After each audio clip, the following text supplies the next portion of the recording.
जीवन में सुख और गुणों की अभिवृद्धि के लिए नीति के विषयों का श्रवण कर रहे हैं। नीति हमें सिखाती है कि संस्कार और भाग्य, इनका भी आपके जीवन में बहुत बड़ा महत्व है।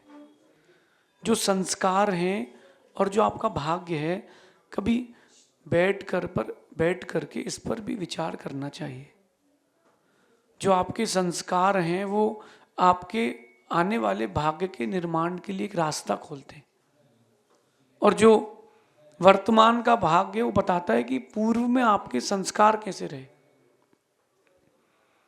कहते हैं कि हर किसी के जीवन में कोई ना कोई तकलीफ, कोई ना कोई रुकावटें, कोई ना कोई हर्डल्स लगे ही रहते हैं। ऐसा कोई व्यक्ति नहीं है वर्तमान में जो किसी रुकावट या फिर किसी परेशानी से पीड़ित ना हो, रोग से पीड़ित ना हो। लेकिन उनसे बाहर कैसे निकलें? उसके बाहर निकलने के लिए सहयोग चाहिए। सहयोग चाहिए। अगर आप किसी मार्ग पर जा रहे हैं और कंकड़ीली रास्ता है, चप्पल भी ना हो, जूते भी ना हो, कोई गाड़ी मिल जाए उतना मार्ग तय करने के लिए, बहुत सहायता हो जाती है। तो सहायता करने वाले और सहायता मांगने वाले दो प्रकार के लोगों की बड़ी बहुलता है वर्तमान में। मिलता किसको है, देता कौन है? आज की नीति कह रही है कि समय पर सहायता करना हर किसी के संस्कार में नहीं। जब व्यक्ति को उस चीज की उस समय जरूरत है, उस समय आप उसकी सहायता कर दो, ये हर किसी के संस्कार में नहीं है।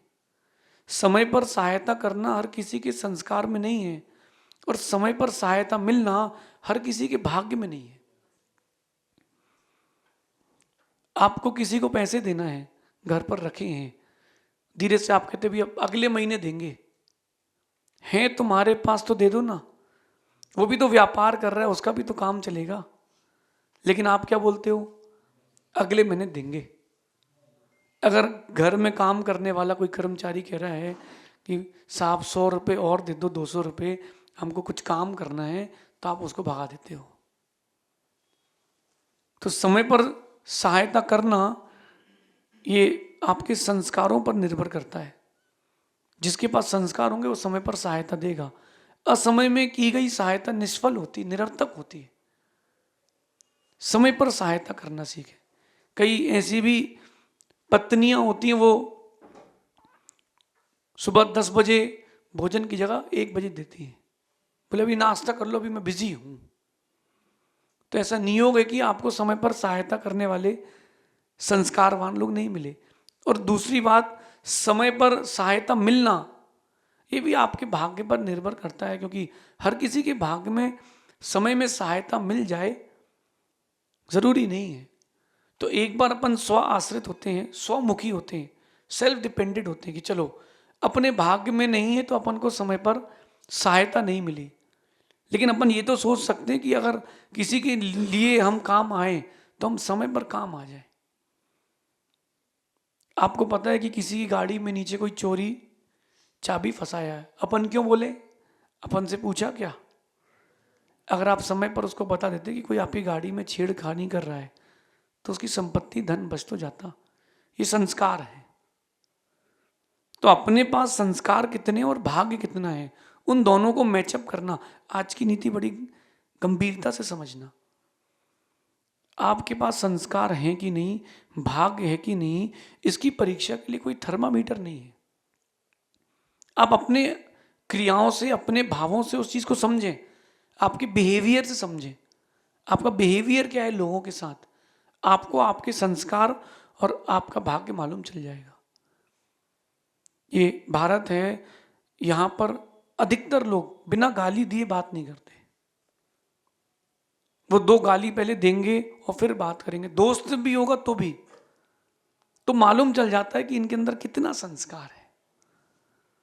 अथवा बात भी करेंगे तो उनकी भाषा बड़ी निम्न स्तर की रहेगी, लो कैटेगरी की रहेगी। सोचेंगे भी तो वो लो कैटेगरी का, क्योंकि वो नैरो माइंडेड रहते हैं, ब्रॉड माइंडेड नहीं होते। इस चीज को समझना। आप दूसरे से मत पूछना कि मेरा भाग्य क्या है, दूसरे से मत पूछना कि मेरे संस्कार क्या है, खुद पूछिए खुद से कि तुम दूसरों की मदद समय पर कर रहे हो, सहायता कर रहे हो, तो तुम संस्कारवान हो। और तुमको अगर समय पर सहायता मिल रही है तो तुम भाग्यवान हो। कई बार ऐसा होता है कि वेट एंड वॉच वाली स्थिति भी आती है। अगर घर में कभी किसी को कहीं रोग हो जाए तो देखो कि आपके घर में किसी को रोग है तो आप उसकी सेवा, सहायता, सहयोग कर रहे कि नहीं। नहीं कर रहे हो, आपके पास कोई संस्कार नहीं है। मैंने पिछले पंचकर्णक में गांव में देखा, एक मंदसौर की बात, एक 70 साल का बेटा अपने 90 साल की माँ को, 95 साल की माँ को पूजा करा रहा था। मैंने कहा दादाजी हमको यहाँ आए तो 5 दिन हो गए, आप दिखे नहीं। महाराज जी मैं रिटायर्ड हूँ और मैं अपनी माँ की सेवा में लगा हूँ, अब यही मेरा काम है। मैं सुबह उनको मंदिर लाता हूँ, ठंडी में भी वो मंदिर लाते हैं। अब पैरालिसिस था उनकी माँ को, अपने हाथ से माँ के हाथ में नैवेद्य रखा और ऐसा करके नैवेद्य चढ़ाया, अभिषेक दिखाया और वापस गोद में उठा करके कार में बिठा के घर ले गया। ये उनकी माँ के संस्कार थे, तो माँ की सेवा हो रही है। तो भाग्य और संस्कार, माँ ने संस्कार दिए तो माँ का भाग्य जागा। आज आप अगर अपने बच्चों को संस्कार देंगे, स्वयं संस्कार लेंगे, कल आपका भाग्य जागेगा।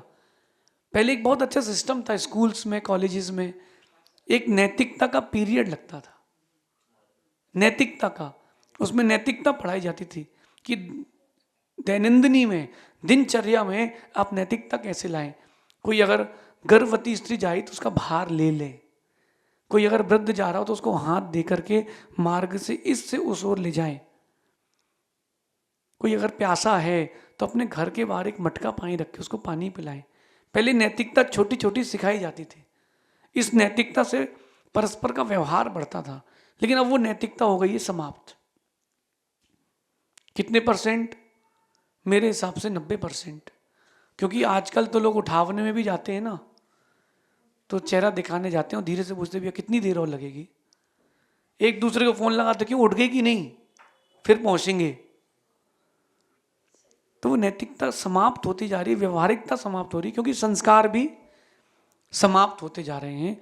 इसलिए समय पर सहायता करना और समय पर सहायता मिलना दोनों ही कठिन काम है। इसके लिए भी पुरुषार्थ करें। क्या पुरुषार्थ करें? आप संस्कारवान बने और सहायक बने तो भाग्यवान जरूर बनेंगे। और विशेष बात मैं आज कहता हूं कि राम ने कभी ना कभी किसी ना किसी की सहायता की थी, तो राम को भी सहायता मिली है।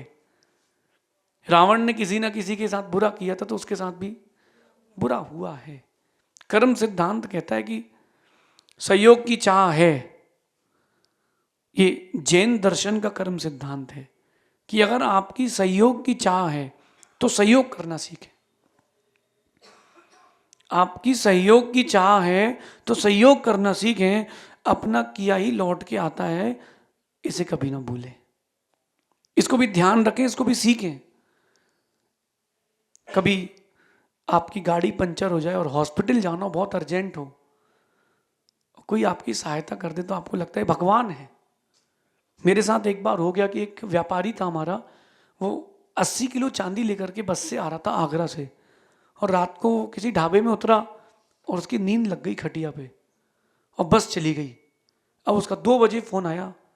अपन कौन 2 बजे फ़ोन उठाए रात को? 2 से 3, 1 घंटे लगातार फ़ोन आया। फ़ोन उठाया, बोले भाई मैं मर जाऊंगा, और उसने अपनी व्यथा बोली। मैंने कहा क्या हो गया है? वो मेरी गाड़ी में ऐसा ऐसा हो गया है। मैंने कहा आप धैर्य रखो। हम लोगों ने, मित्र मंडली ने 10-20 लोगों को इकट्ठा करके, गाड़ी आने वाली थी जब बस स्टैंड, उसके 50 किलोमीटर पहले जाकर के बस रोकी और वो बैग वहाँ से उठाया वजनदारी से कि हमारा बैग है, हमारा यात्री वहाँ रह गया है। उस समय वीडियो कॉल नहीं चलते थे। बैग उठाया और घर लेकर के आ गए। उसके लिए तो हम आज भी भगवान हैं, क्योंकि उसकी पूरी संपत्ति थी, जो कुछ उसकी संपत्ति थी पूरी वही थी। कहीं ना कहीं उसका सहयोग किया तो मेरा भी सहयोग होगा। एक गाय गर्भवती थी और मैंने उसको, बच्चा हुआ उसका, जननी हुई, और मैंने उसको गुड़ और दलिया खिला दिया पानी में मिला के। एक बार मेरे ऊपर गमला गिरने वाला था 3रे माले से, वो गाय ने मेरी रक्षा की थी।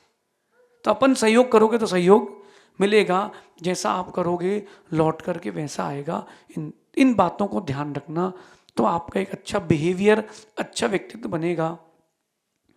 घर के लोग भी आपको पसंद करना चालू कर देंगे। तो आपके जीते जी कितने लोग आपके साथ उठते बैठते हैं, ये बात बड़ी नहीं है। आपके मरने के बाद कितने लोग आपके साथ जाते हैं स्मशान तक छोड़ने, वो बड़ी बात है। तो मरने के बाद की भी तैयारी अपने व्यवहार, संस्कार और भाग्य से आज ही प्रारंभ करें। शेष आगे देखेंगे। भगवान महावीर स्वामी की